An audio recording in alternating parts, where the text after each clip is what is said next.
হরে কৃষ্ণ, রাধে রাধে বন্ধুরা। গোপু সোনার কিন্তু আজকে যাচ্ছে তার বন্ধুদের সাথে দেখা করতে। আর সঙ্গে দেখো জ্যোতি মিমি রয়েছে, জ্যোতি মিমির পাশে বসে। তো আমরা 3 বান্ধবী মিলে যাচ্ছি আমাদের খুব প্রিয় বান্ধবী অন্বেষা কথাদেব, ওর বাড়িতে যাচ্ছি আজকে। অনেক দিন ধরেই ভাবছিলাম যাব ওর বাড়িতে একসাথে, অনেক দিন আমাদের দেখা সাক্ষাৎ হয় না, তো ওই জন্য আজকে ফাইনালি যাচ্ছি ওদের বাড়িতে। আর আমি কিন্তু গোপু সোনার জন্য ড্রেস নিচ্ছিলাম, আর এই ব্ল্যাক কালারের টপটা আমার ভীষণ পছন্দ হয়েছে, তো আমি ব্ল্যাক কালারের টপটা নিয়েছি আর এই হোয়াইট কালারের টপটা নিয়েছি। এই জামা দুটো আমার ভীষণ পছন্দ হয়েছে। আর এই কাকুর দোকান, এটা হচ্ছে জ্যোতির জেঠুর দোকান, এই দোকান থেকেই আমি কিন্তু ড্রেসগুলো নিয়েছি। গোপু সোনারাও দেখছে তার বন্ধুদের জন্য কি কি ড্রেস নিচ্ছি। তো যেতে যেতে দেখলাম ওদের বাড়ি খুব কাছাকাছি এসে গেছিলাম, তো আকাশটা দেখে এত ভালো লাগলো। অনেক দিন ধরে কিন্তু ভাবছিলাম ওর বাড়িতে আসবো আসবো করে, সময় হয়ে উঠছিল না। তো আজকে কিন্তু ফাইনালি চলেই এসেছি। ময়ূককে এত অপূর্ব লাগছিল, আর গোপাল সোনাদেরকে দেখো, প্রত্যেকটা গোপাল সোনাদেরকে এত সুন্দর করে সাজায় না মেয়েটা, ভীষণ মানে ভালো লাগে দেখে। ময়ূককে যে কি অপূর্ব লাগছে অঙ্গরাগ করার পরে সামনে, ওফ অপূর্ব লাগছে, মানে কোনো কথা হবে না, জাস্ট অসাধারণ লাগছিল ওকে। আর ও কিন্তু বলছিল যে সুকিতর্ণবকে কিন্তু অবশ্যই নিয়ে এসো, আমি কিন্তু আজকে সুকিতর্ণবকেও নিয়ে এসেছি।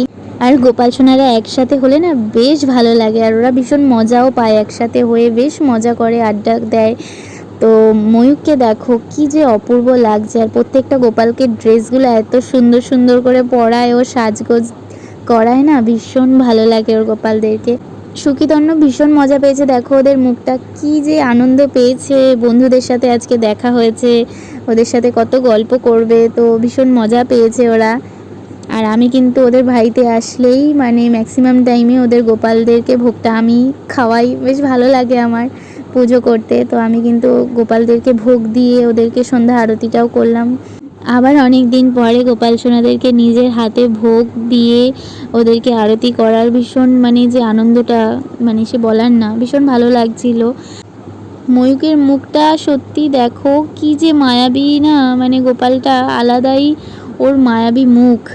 তারপরে কিন্তু মিহুলকে কোলে নিয়েছি, মিহুলকে দেখো কিন্তু এমনভাবে আমার দিকে তাকিয়ে রয়েছে যেন আমি ওকে কিছু বলছি আর আমার কথা চুপ করে শুনছে।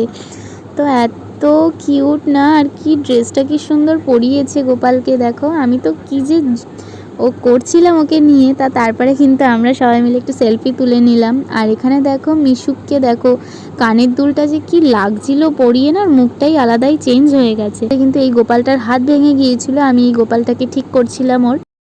এখানে সবাই মিলে গল্প করতে শুরু করে দিয়েছে, সবাই যে যার বক্তব্য রাখছে এখানে। আর এখানে অন্বেষা একটু হেসে দিল। আমার কাজ শুরু হয়ে গেছে, এই যে দেখতে পাচ্ছ পুঁথি, পদুকে কিন্তু পুরো পুঁথি দিয়ে হাতে পায়ে সব জায়গাতে সুন্দর করে সাজাবো পুঁথি দিয়ে, আমার পদু গোপালের মতো। দেখো কি সুন্দর লাগছে, ওর পদুকে দিয়ে দিলাম ওকে।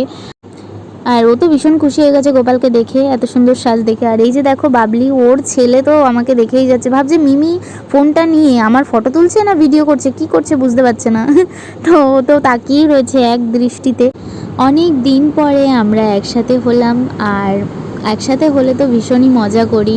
গোপাল সোনারাও যেরকম একসাথে মজা করে, আমরাও কিন্তু একসাথে হলে ভীষণই মজা পাই। তো অনেকটাই রাত হয়ে গেছে, এবার বাড়ির দিকে যাব। গোপাল সোনাদেরকে দেখো মিমি কি আদর দিচ্ছে, আর গোপাল সোনারা কিন্তু আজকে ভীষণই মজা করেছে মিমির বাড়িতে এসে। গোপাল সোনারা সব বন্ধুদের সাথে আড্ডা দিয়েছে একসাথে, দেখো ওদের মুখটা দেখেই বুঝতে পারছি কত খুশি ওরা। সবাই ভালো থেকো, সুস্থ থেকো গোপাল সোনার কৃপায়। হরে কৃষ্ণ, রাধে রাধে।